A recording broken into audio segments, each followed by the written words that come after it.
మన ప్రభు అయిన యేసుక్రీస్తు నామములో ఈ కార్యక్రమాలు వీక్షిస్తున్న మీ అందరికీ హృదయపూర్వకమైన వందనాలు తెలియచేస్తున్నాం.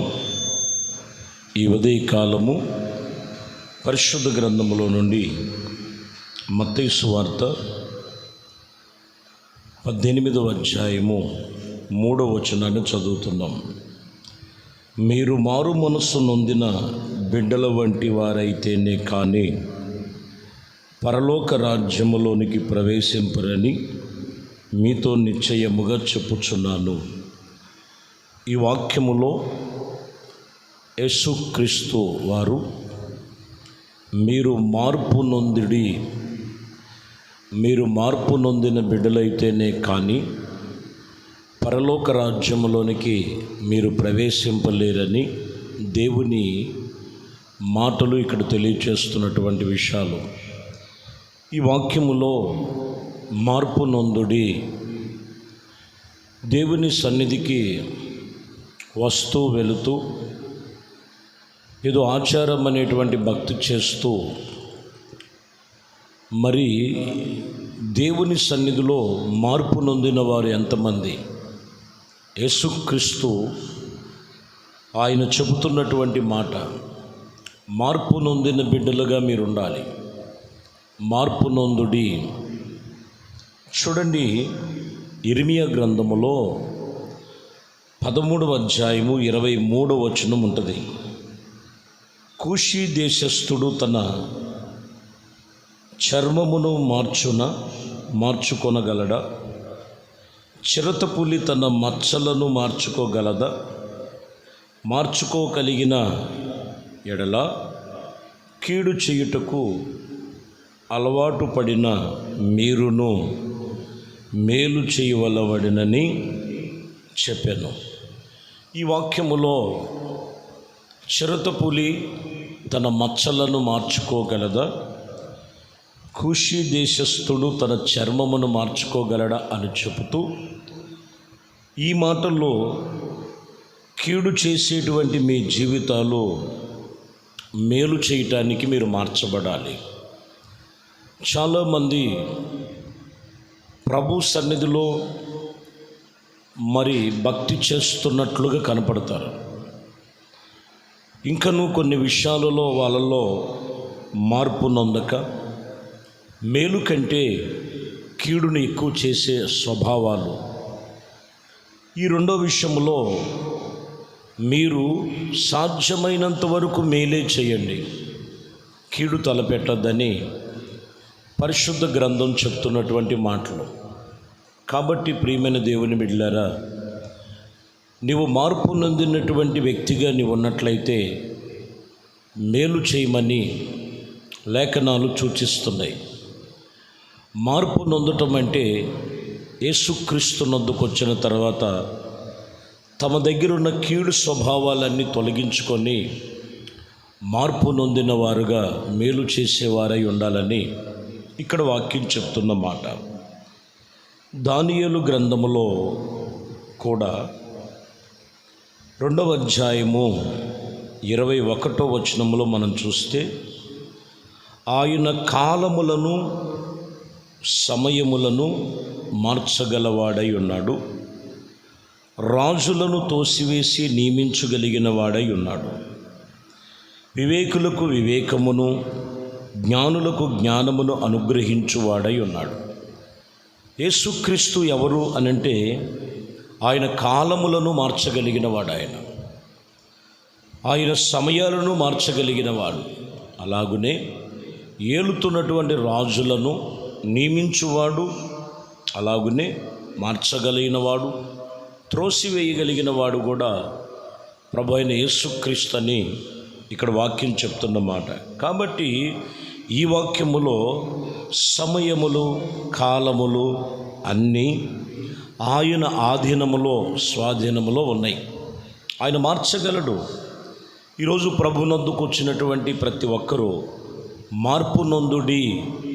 మార్పు నొందినట్లుగా మీరు దైవ సన్నిధిలో దైవ వర్తమానము దేనికి సూచిస్తుందంటే మీ యొక్క మార్పు లేనటువంటి జీవితాలు వాక్యము చేత మార్చబడినట్లుగా ఉండాలని వాక్యం చెప్తున్న మాట.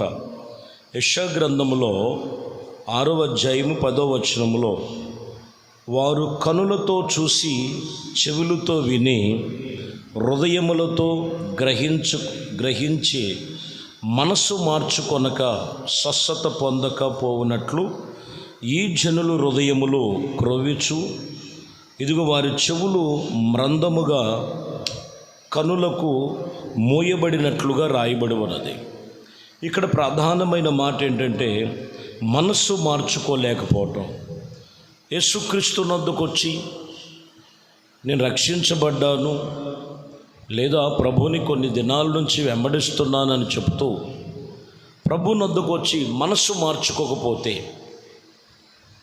అదే మనసు, అదే ఆలోచన, అదే తలంపులు, ఆ మనిషిని ఈరోజు మనం గమనిస్తే ఏదో వెళుతూ వస్తూ ఉన్నట్లుగా కనపడుతుంటారు, కానీ స్వస్థత కానీ ఆశ్చర్య కార్యాలు కానీ అద్భుతమైన సూచక క్రియలే కానీ వారి జీవితంలో చూడలేరు. ఎందుకు చూడలేరంటే మార్పు నొందాలి. మనస్సు మార్పు నొందినట్లుగా ఉంటే వారు కనులారా చూస్తారు ప్రభు చేసే కార్యాలు, వారు కనులారా చూస్తారు దేవుడు అద్భుతాలు. కాబట్టి ఇక్కడ అదే చెప్తున్నారు, వారి మనస్సు మారలేదు, అందుకనే కొందరి కనులు మోయబడి ఉన్నదని వాక్యం ఇక్కడ చెప్తున్న మాట. కొరింథీ సంఘముతో దైవజనుడు పౌలు గారు చెప్తున్నాడు. 2 కొరింథీ 11వ అధ్యాయం 2వ వచనాన్ని మనం చదువుదాం. దైవాశక్తితో మీ ఎడల ఆసక్తి కలిగి ఉన్నాను, ఎందుకనగా పవిత్రురాలైన కన్యకగా ఒకే పురుషునికి అనగా క్రీస్తునకు సమర్పింపవలెనని మిమ్మల్ని ప్రధానము చేసితిని గాని, సర్పము తన కుయుక్తి చేత అవను మోసపుచ్చినట్లు మీ మనస్సులను చెరుపునేమో అని మీకిచ్చిన సరళతను నుండి అపేత్రపరచబడిన వారైపోతారేమో, వాటి నుండి తొలగిపోతారేమో అని నాకు భయం కలుగుతుందని పౌలు గారు ఇక్కడ చెప్తున్నారు. ఇక్కడ వాక్యములో కూడా సర్పము, అపవాది అయిన సాతానుడు అవని మోసపుచ్చినట్లు మీ మనస్సును చెరుపునేమో. కాబట్టి మనస్సు మారాలి. మీ మనస్సును పదిలపరుచుకొని దేవుని వాక్యమును చేత మార్పు నొందాలి. ఎప్పటికప్పుడు మార్పు నొందిన వారుగా ఉన్నట్లయితే ఆత్మ సంబంధమైన ప్రతి కార్యములు పొందుకునేటువంటి ఆశీర్వాద ఫలాలు అక్కడ కనపడతాయి. హెజ్కేలు గ్రంథములో కూడా 28వ అధ్యాయంలో 16వ వచనంలో మనం చదువుతున్నాం. ఇక్కడ కూడా రాయబడిన మాటలు, అయితే నీకు కలిగిన విస్తారమైన వర్తకము చేత లోపల నీవు అన్యాయమును పెట్టుకొని పాపము చేయుచు వచ్చితివి గనుక దేవుని పర్వతము నుండి ఉండకుండా నేను నిన్ను అపవిత్రపరిచితిని. ఇక్కడ చూశారండి, ప్రాముఖ్యముగా ఇక్కడ చెప్తున్న మాట, లోపల అన్యాయం పెట్టుకొని పాపం పెట్టుకొని నేను భక్తి చేస్తున్నాను అని చేసేవారి భక్తి ప్రయాస వ్యర్థమే. అన్యాయపు క్రియలు, పాపపు క్రియలు, దోషముల నుండి తప్పించబడి క్రీస్తు రక్తము చేత కడగబడినట్లుగా ఈరోజు వాక్యం చెప్తున్న మాట. ఈ వాక్యములో ఒక్కొక్క విషయమును ప్రభువు మాట్లాడుతూ వచ్చారు. ఈ విషయములో నువ్వు ఎక్కడ మార్పు చెందాలో, ఎక్కడ నీ మనస్సు మార్చుకోవాలో, మీ తలంపులు మార్చుకోవాలో, ఇతరులకు మేలు చేస్తున్నారో కీడు చేస్తున్నారో వాటి విషయంలో మార్పు నొందిన వారుగా ఉన్నట్లయితే ఖచ్చితంగా దేవుని సన్నిధిలో భూమి మీద ఉండగా ఆశీర్వాదాలు పొందుతారు. అట్టివారు పరలోక రాజ్యానికి వారసులై ఉంటారు. ఏదో నేను నమ్మాను, బాప్టిసం పొందాను అంటే అంతటితో సరిపోదు. ఖచ్చితంగా మార్పు నొందిన బిడ్డల వలె ఉన్నట్లయితేనే అట్టివారు పరలోక రాజ్యమును స్వతంత్రించుకుంటారు.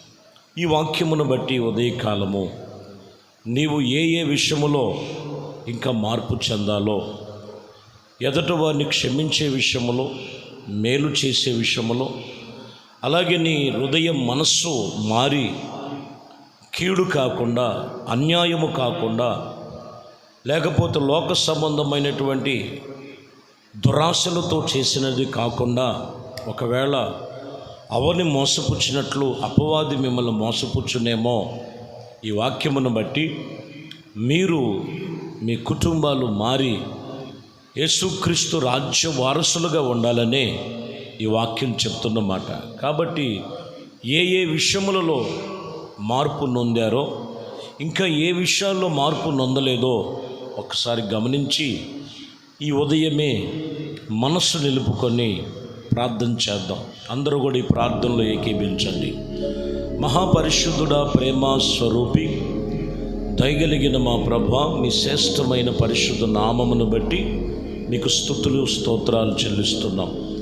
ఇదిగో నా ప్రభా, మార్పు నొందిన బిడ్డల వలె ఉండాలని మార్పు నొందుడి వాక్యం చెప్పి ఉన్నారు. ప్రతి ఒక్కరూ కూడా మారి మనస్సు మార్చుకొని, తలంపులు మార్చుకొని, క్రియలు మార్చుకొని, ఇదిగో నా ప్రభా, ప్రతి విషయములో మీ వాక్యముల చేత తమ జీవితమును నడతను సరిచేసుకునే కృప ప్రతి ఒక్కరికి దయచేయమని, ఘనత మహిమ ప్రభావాలు మీకు మాత్రమే పొందుకోమని నజరేయుడైన యేసుక్రీస్తు నామములో ప్రార్థించి వేడుకొనుచున్నాము తండ్రి. ఆమేన్. ప్రభు మిమ్మల్ని దీవించి ఆశీర్వదించునుగాక. ఆమేన్.